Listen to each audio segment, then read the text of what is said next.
Ghosts. You'll find them in almost every corner of the earth. Wherever you go, every culture seems to share an ancient belief in an afterlife, and a fear that those who have died will return.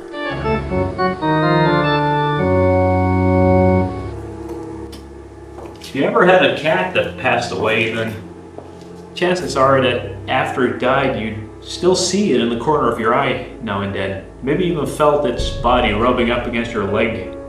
Then when you turn to look, it's gone. Our brain often makes sense of things by filling in the blanks. Maybe the thing in the corner of your eye was just a trick of the light, or some completely mundane thing that became distorted in your peripheral vision, but since you're so used to having your cat around, your brain just jumped to the conclusion that that was your cat. And maybe that's all ghosts are. Our brain making sense of things that we don't completely understand. Maybe the reason so many cultures share the belief in ghosts is because the empty space that's left behind those who have passed away is too great, so we take it upon ourselves to fill that space. Maybe it's because we want to believe. Maybe there's more to this world than what we can perceive with our senses.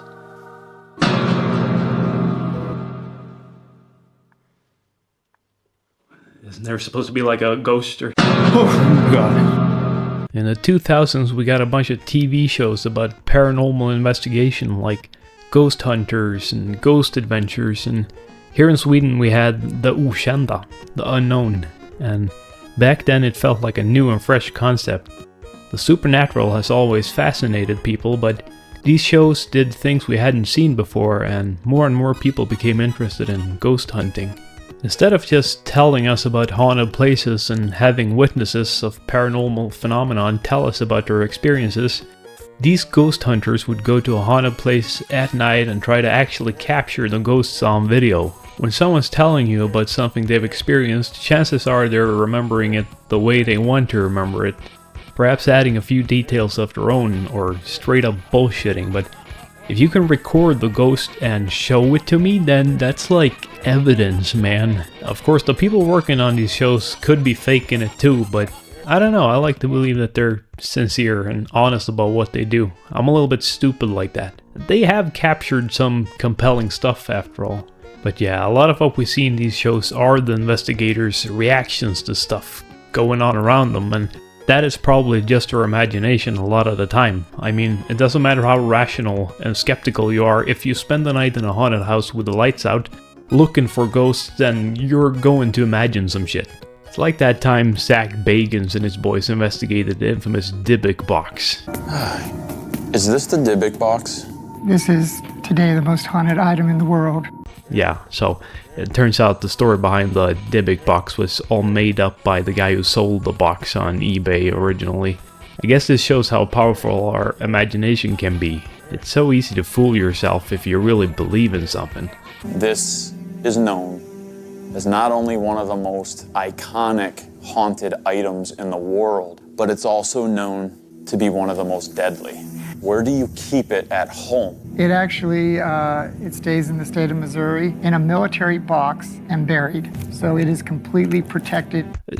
Gotta love Zach Bagans though. I mean, look at this guy. It's like if 2005 was a person, it would be Zach Bagans. My name is Zach Bagans. I never believed in ghosts until I came face to face with one. See behind you. What the A donkey. Back in the day, I used to watch a British show called Most Haunted, and it would always piss me off because they'd walk around in the dark with the camera in their face and be all like, "Oh my god, it's a fucking ghost out there," but they never like point the camera in the direction of the ghost. I mean, that's what everyone wants to see. Show me the ghost. Now all I see when I close my eyes before I go to sleep is Yvette Fielding's frightened face in night vision mode. I used to believe wholeheartedly in ghosts as a kid. Then as I got older, I got the feeling that a lot of it is probably just our imagination, and that maybe I believe because, just like good old Spooky Mulder, I want to believe. But today I'm not so sure. I still consider myself a skeptic. I don't believe everything I hear, but then again, it can't all be lies and imagination, right? People often ask me, Chris Winger, haven't you ever experienced anything supernatural yourself? Or, I mean, they would ask me that if I had. I guess I'm asking myself that now because I don't have a lot of friends. Tonight, we're taking a closer look at the things that go bump in the night. I'm taking you on a journey beyond the very fabrics of reality, to a place between lucidity and nightmare, between fact and illusion. This is Chris Winger's Ghost Explorer. No, wait, Chris Winger's The Ghost Frequency.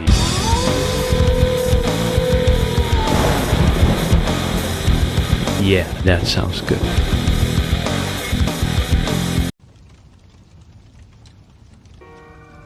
Back in the 2000s, me and my friends would hang out a lot at my dad's house, and according to some people in my family, that house is haunted.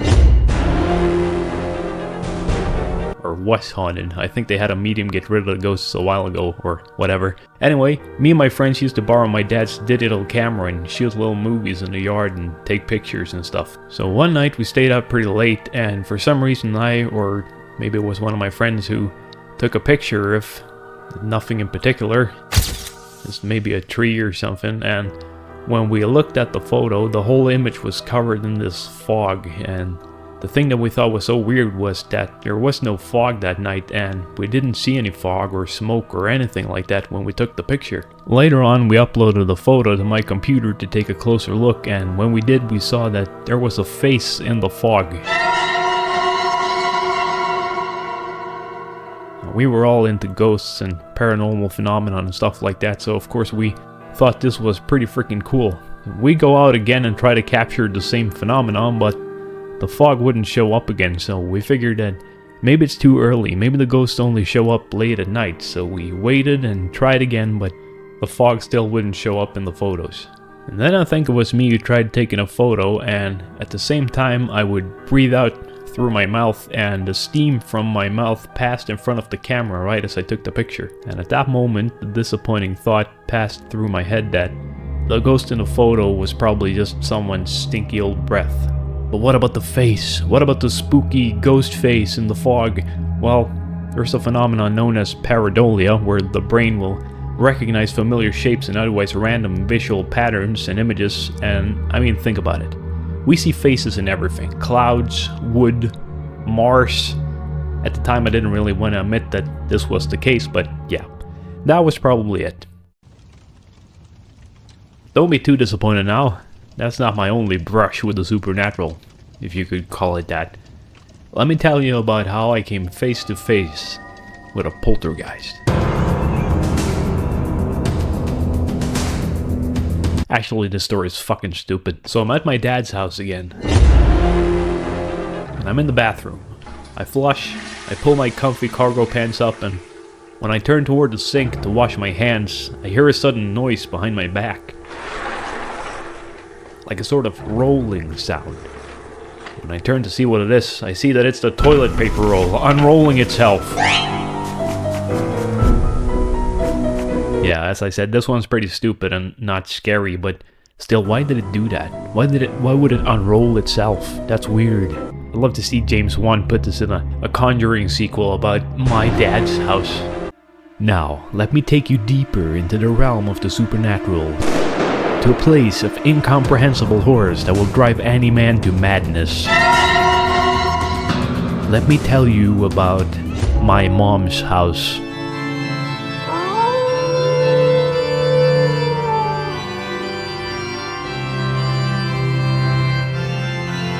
So let's start out with the least scary thing to happen at my mom's house and save the real good stuff for later, okay?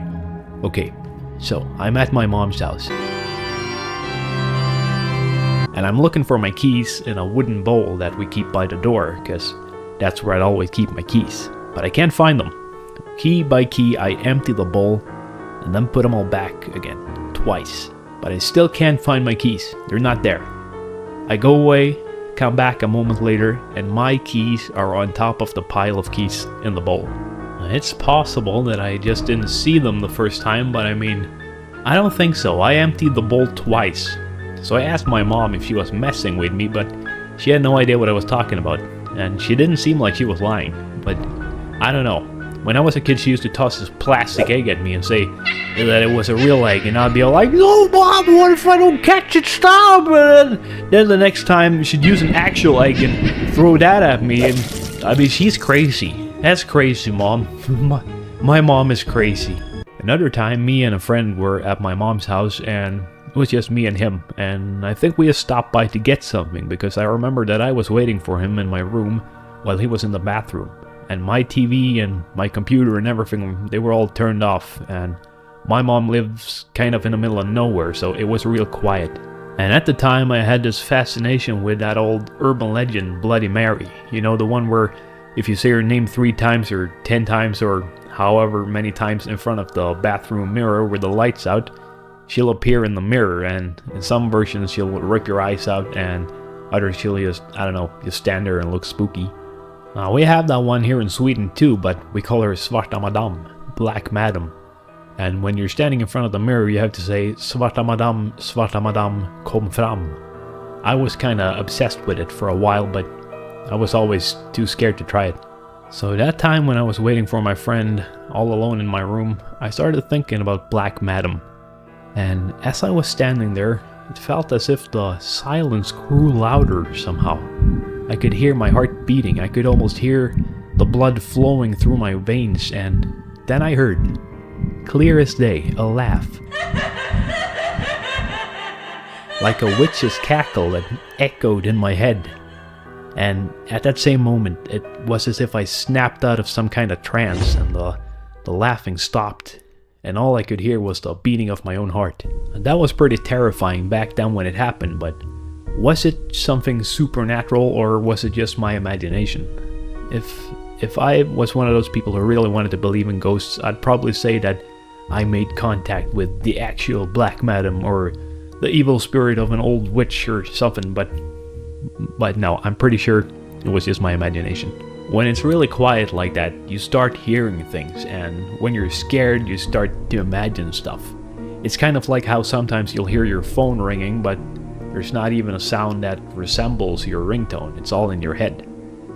This was the spooky witch version of that, I guess.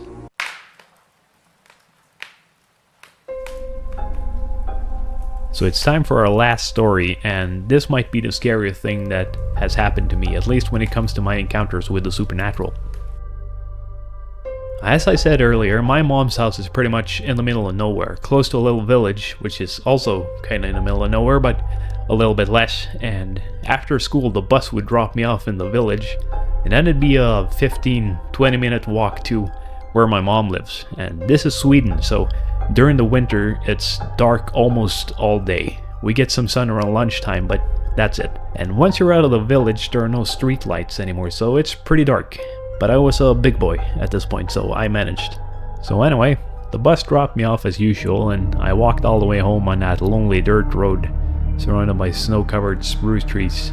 Occasionally a car would pass by, but other than that, on days like that when the wind was still, the only sound you'd hear were your own footsteps. Soon enough I saw the light from our house in between the trees, and just as I was about to walk onto our driveway, I heard a sound from across the road. It sounded like someone walking through the frozen tall grass by the side of the road. I turned to see what it was, and I saw like a silhouette against the wall of the barn that stood on the other side of the road. It looked like a man in black robes, and his face was covered by a hood like a monk. And he never turned to look at me, but just kept walking straight ahead. I ran as fast as I could towards our house, and did you ever see a horror movie where someone's getting chased and they keep falling and fumbling with their keys like an idiot and all that? Well, that's actually closer to reality than you might think, because first I slipped on ice and fell, and then once I'd made it to the door I dropped my keys, and yeah, that's probably as close as I'll ever get to being in a real life scary movie, knock on wood. Later that night I went back to the barn to check it out, and as I stood there on the road I realized that because of a light in our yard I'd cast a shadow on the wall of the barn, so I thought to myself that must have been what I saw. But I still couldn't explain the sound of someone walking in the grass, the sound that had made me look in the first place.